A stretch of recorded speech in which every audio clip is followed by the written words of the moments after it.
Alright, so this is a Gen 1 F-150 Coyote engine with a BC Broncos Serpentine kit on it.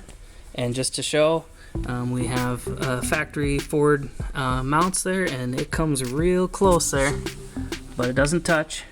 There is a gap there. And same over here.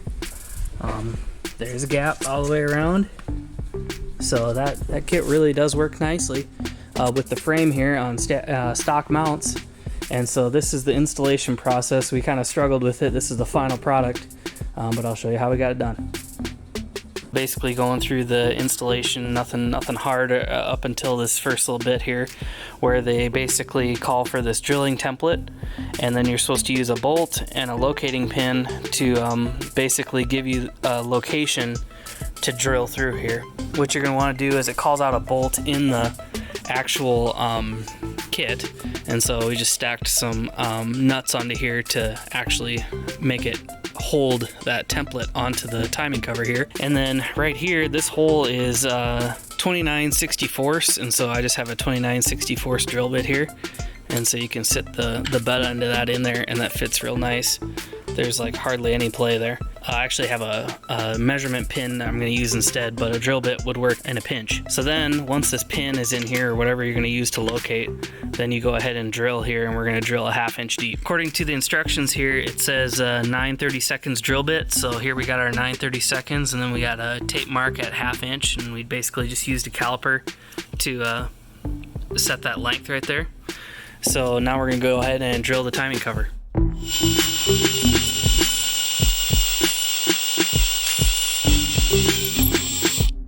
Alright, so we got our hole drilled here for the tensioner that goes there. And then now the next instruction piece is number 4 here, just one bolt putting on the power steering pump. So there you go, that's being bolted up right now.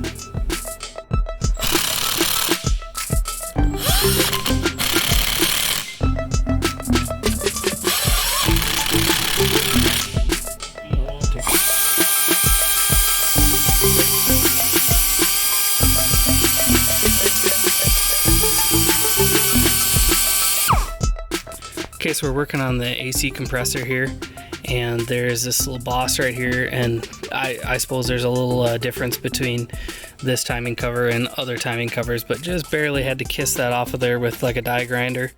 Okay, so here's the AC compressor, and basically you have this long bolt and the little bracket that kind of folds backwards so the ears actually face the block, and then a little spacer on the front.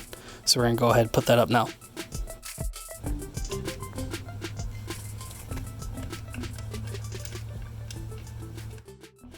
Alright, so the compressor's put up here. Again, basically just these 2 bolts down there, and then it actually interferes right here. There's it like is a dead stop right up against this portion of the timing cover. That's what keeps it from rotating in with the belt pressure. So I think we're good there. Okay, so you put this long bolt number 6 per the instructions. That's the lower main alternator bolt, and so you stab that through. That's the only countersunk bolt, and then the tensioner fits down. The bosses only fit into that plate one way. So per the instructions here again, we have our number 6, that's that long bolt extending through that bracket. We have that nut on there, I think that's where that goes. And then number 6 says install a bracket on the alternator. Be sure the relief goes towards the pulley side. So you'll notice the relief is down here at the bottom right there. And so we got number 7, bolt number 7, and a washer, and there's 2X on that. Alright, so we were about to tighten down this little bracket right here, and then realized that they had 2 washers in the package, but they show 1 washer on the instructions, so we were kind of confused. But basically, I think the reason they had 2 washers in there is because this bolt bottoms on this little block right here. It bottoms out into the bottom of that blind hole. So I think if you put 2 washers on there, it pulls that bolt out just enough to now that it tightens up real nice. So that must have been the issue there. Okay, so per the instructions here, we got bolt number 14 and spacer J. And so the bolt goes through, the spacer goes behind, and then in one of the first steps, it calls to remove that screw the screws from a couple of these locations. I think the actual location is K. Okay, so now we're on to the K location here, and it says, I'm not really sure, it says use bolt 12 or 13, kind of confusing, but anyway, the longer one seems to have a better engagement in our case. So again, we have the bolt there, then in behind here is spacer K, and then that's a through hole there. You can see that kind of greasy hole right there. That's going to be where it pops through and or just goes into. Okay, so the last location here is L, and the picture clearly states a bolt with no washers, spacer L, and then that nut right there. However, in the actual kit, it came with 2 washers, so I'm not really sure what that's about, but we're going to try one, see how it goes. Anyway, it goes through back here, and then the nut goes on the back. It looks to me like probably no washers would be probably the best setup. All right, well, that's bolt number 11 pushed through. It has no washers on it currently, so it's not extra long, but it'll work, and we're gonna get this thing tightened up. All right, so now we can put the power steering pulley on. 3 easy bolts, number 16 in the kit.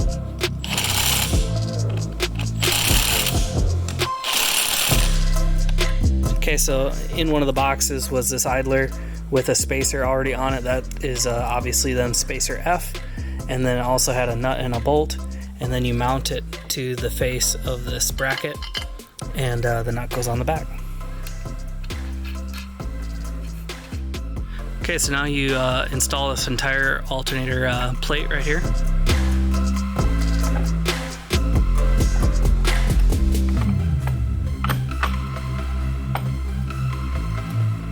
Alright, so the first one we're working with is spacer M and bolt 8.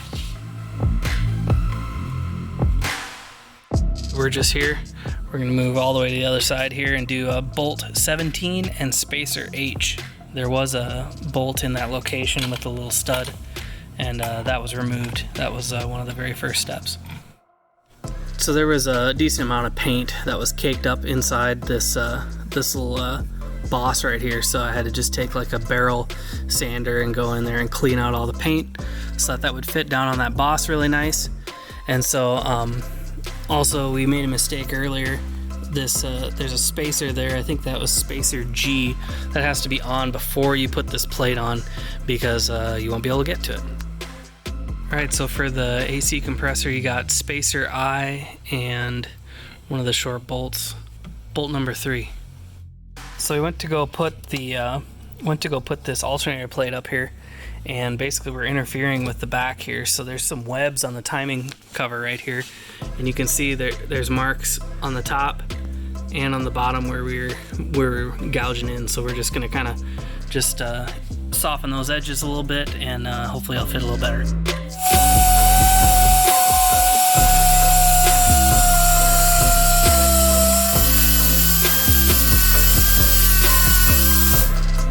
Alright, so we've been kind of messing around with this alternator bracket for a while here, and basically we have the casting that, if you look on the back here, there were all these webs in here, and most of those had to be ground down to, greatly reduced, I'll say. And then over here, actually there were some welds that were like, kind of goopy inside there, so got those cleaned out. And so basically what you don't want to do is don't be grinding on this face or this barrel anywhere here, because that's how it locates. And then same right here, you can chamfer this edge, but you don't want to be down on the face down here or on the actual inside right here, because that's where that's how it locates. Okay, so after quite a bit of test fitting and retest fitting, and actually a repaint, because we had damaged the paint so many times coming up and down here, got this all fitted. And so yeah, pretty extensive amount of clearancing of all those little gussets back there, those little cast gussets. So got this put up. We actually added a washer here and here just for appearance, just looks a little nicer and it doesn't mar the paint so bad. So yeah, now we can put the alternator up. The alternator, that little block slides over here, and then it has a bolt and a washer set right there. So before we put the alternator up here, we're gonna get the 500K5 belt put up there, so everything's really tight against this bracket, so it'd be tough to get a belt behind there. Okay, so we got the belt kind of loosely in place. Just the important thing was, before you get this all tightened down, we wanted to get the belt behind there first.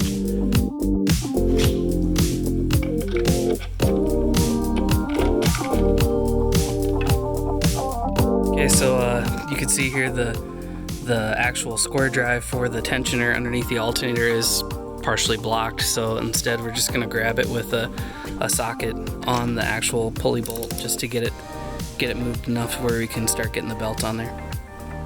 Alright, so using that tactic, we got the belt all routed here, and you can just see how it comes around the compressor, snakes in through there just barely, hits the alternator, comes down, gets underneath that idler, goes around the crank, and then to your tensioner. So the one piece that we left undone was the compressor, and you can just flop it on once you get the tensioner cycled. So after we got the alternator bracket and belt all sorted, now we're down here on the power steering tensioner, and that's just a single bolt right in the middle, bolt number 10. Okay, so then one of the last steps here is to get this idler on here, and it's just got a nice little bolt and just the idler itself. Alright, so the belt's all mounted up, and everything looks good there.